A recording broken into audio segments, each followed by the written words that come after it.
Hey guys, so this is the second part of instructional resource number 2. We're looking at the bottom 3 questions. So in this one, we have 67 plus blank equals 78 plus 10 plus 31. And it's asking me what number would complete this expression. Because we have those equal marks there, this is an equation, so that means it has to be the same on both sides. So since we're missing this piece, let's go ahead and see what it has to equal to on the right side.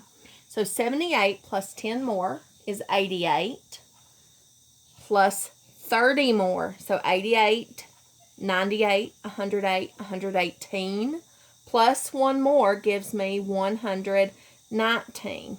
And if you're not sure how to do that in your head, remember to line it up on notebook paper so that you can make sure you get it correct. So that means that 67 plus my missing number has to equal 119. Now this is where I talked about inverse operations. So if I have an addition problem, the inverse of that is subtraction. We could find the answer with subtraction. If I have a subtraction problem, we can find the inverse by adding. Same thing with multiplication and division. The inverse of multiplication is division. The inverse of division is multiplication. That's why I can use multiplication to check my division problem. So if I want to know what number plus 67 is going to equal 119, I can subtract 119 minus 67 to see what's missing. See if I can lean that back a little. 9 minus 7 is 2. 11 minus 6 is 5. So 52 plus 67 equals 119. That means, yes, I did it. Yes, I wrote a 7 instead of a 2. Sorry. 67 plus 52 equals 78 plus 10 plus 31. So that is C. 52 is your answer, C. Okay, the middle question says, what is the estimated product? So there's 2 ways we can do estimation.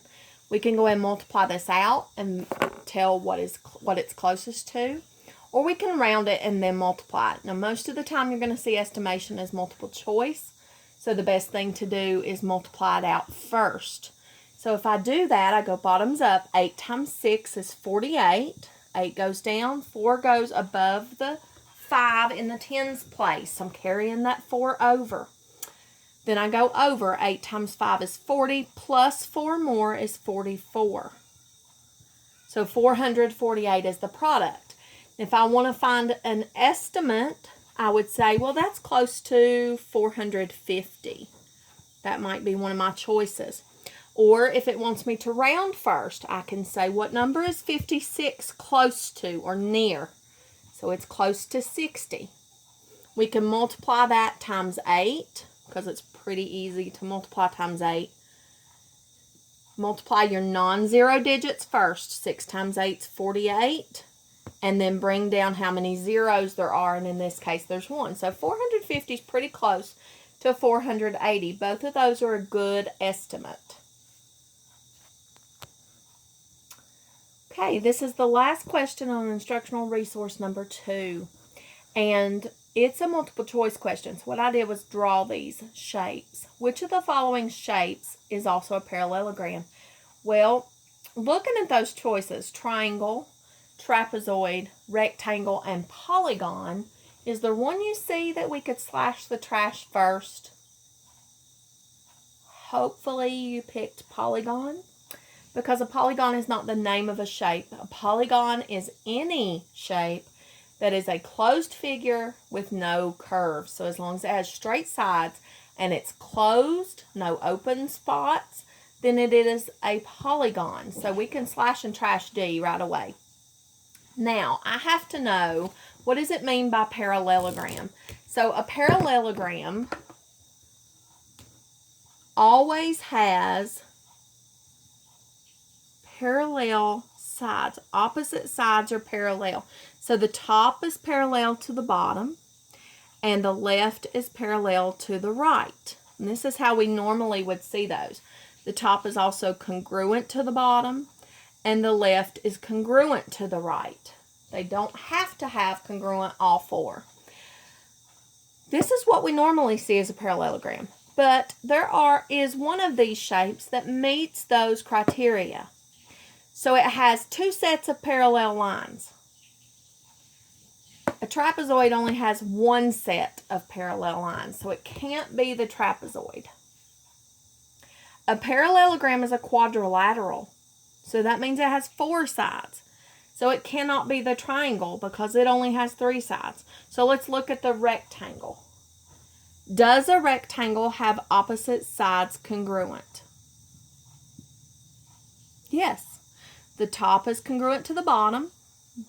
The left is congruent to the right. They're the same size, same shape. Is the top parallel to the bottom? Yes. If we continue these lines on forever in either direction, they will not intersect. Is the left parallel to the right? Yes. If I continue those lines on, they are not going to intersect or cross. So a rectangle is also considered a parallelogram by definition. So the answer is C, rectangle. So guys, that's the end of instructional resource number 2.